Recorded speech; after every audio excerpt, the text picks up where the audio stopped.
So here we go. I planned on doing this earlier and I just didn't. I'm 393 miles into an almost 900-mile trip, headed to speak to a school at a school in near Minot, North Dakota, which is way up there. It's a small school outside of Minot, North Dakota, that I am driving this far, which will be, I don't know, 14, 15 hours of driving one way and then back to speak to a group of students, junior high and high school kids.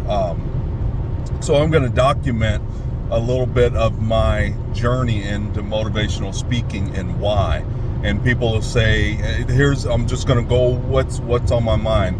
Why would you go? I've just driven through Minneapolis right now. I'm headed towards St. Paul, Minnesota as we speak. And I've passed hundreds and hundreds of schools on this journey.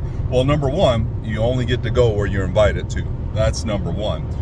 Number two, why would you skip past all of these city schools and go to some small little town in the middle of nowhere, North Dakota, when there's so many other kids that could use your message, that could use your advice and inspiration and motivation? Well, again, like I said, you can only go Fargo, 205 miles. I'm headed towards Fargo. I got 205 miles to Fargo, North Dakota. I go to inner city schools, but one thing I've learned over the years of doing this, I've spoken at some really large schools and very, very small schools in the middle of nowhere. I would say once upon a time, 80% of my speaking was done in the state of Illinois, which is where I am from. And God was calling me to go to all of these little small schools. And I'm like, why? All of these all white, predominantly all white schools, like why? Why are they inviting me in here? Number one, and I just started asking. They were looking for someone diverse, someone that didn't look like them or their kids to come in and speak and give them a message. So I figured that out. Number two, what I began to realize is after comparing schools, children are hurting everywhere.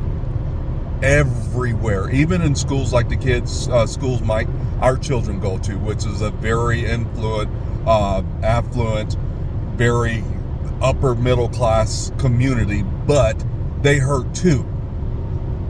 But there's kids that are hiding, guys in nowhere, everywhere, United States, that needs a message. There's kids that are from broken families everywhere.